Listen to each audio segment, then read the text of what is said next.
नांदेड जिल्ह्यातील धर्माबाद येथील लाल बहादूर शास्त्री महाविद्यालय हे सध्या एका अनोख्या उपक्रमामुळे चर्चेत आले। स्वच्छ भारत अभियानाची खरी प्रेरणा जपत महाविद्यालयाचे प्राचार्य डॉक्टर कमलाकर कनसे यांनी आपल्या महाविद्यालयात स्वच्छता कायम राहावी यासाठी एक अभिनव उपक्रम सुरू केलाय।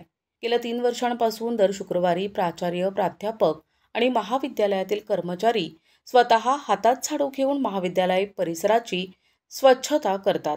या स्वच्छता अभियानाअंतर्गत महाविद्यालयातील केरकचरा आणि पालापाचोळा जमा करून त्यापासून गांडूळ खत निर्मिती केली जाते।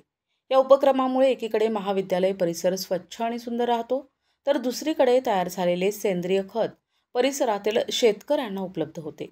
त्यामुळे शेतकऱ्यांनाही रासायनिक खतांना पर्याय मिळतो। डॉक्टर कनसे सरांनी सुरू केलेल्या या उपक्रमामुळे महाविद्यालयाने स्वच्छतेचा एक आदर्श घालून दिला असून त्याबद्दल सर्वत्र कौतुक होत आहे। डॉक्टर कमलाकर शिरपतराव कनसे, लाल बहादूर शास्त्री महाविद्यालय धर्माबाद येथे 23 मार्च 2023 रोजी प्राचार्य पदाचा पदभार स्वीकारल्यानंतर माझ्या महाविद्यालयामध्ये असलेले मोठ्या प्रमाणामध्ये वृक्ष आणि या वृक्षापासून पालापाचोळा जो पडत असतो आणि तो पालापाचोळा एकत्र करण्यासाठी माझ्या महाविद्यालयामध्ये दर शुक्रवारी 4 ते 5 या वेळामध्ये सर्व प्राध्यापक, प्रशासकीय कर्मचारी, संस्थाचालक, पत्रकार बांधव, गावातले अनेक मंडळी याच्यामध्ये सहभाग घेऊन सनी मोठ्या प्रमाणामध्ये अविरतपणे जवळपास 2 वर्षापासून स्वच्छता मोहीम चालू आहे।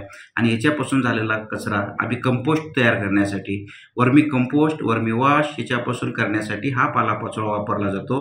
आणि यामुळे या महाविद्यालयाच्या मध्ये वावरणारे विद्यार्थी असतील, प्राध्यापक असतील, गावातील येणारे पालक असतील, त्यांना चांगल्या पद्धतीने ऑक्सिजन मिळालं पाहिजे, स्वच्छता मोहीम चांगल्या पद्धतीने राबविता यावी या दृष्टिकोनातून गेल्या 2 वर्षापासून महाविद्यालयामध्ये स्वइच्छेने सर्व प्राध्यापक, प्रशासकीय कर्मचारी यांच्या वतीने 4 ते 5 वेळेमध्ये स्वच्छता मोहीम राबविली जाते आणि ही अविरतपणे ही स्वच्छता मोहीम चालू आहे।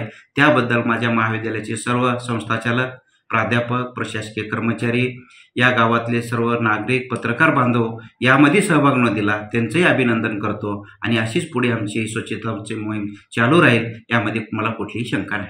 प्रतिनिधी माधव हणमंते, NTV न्यूज मराठी, नांदेड।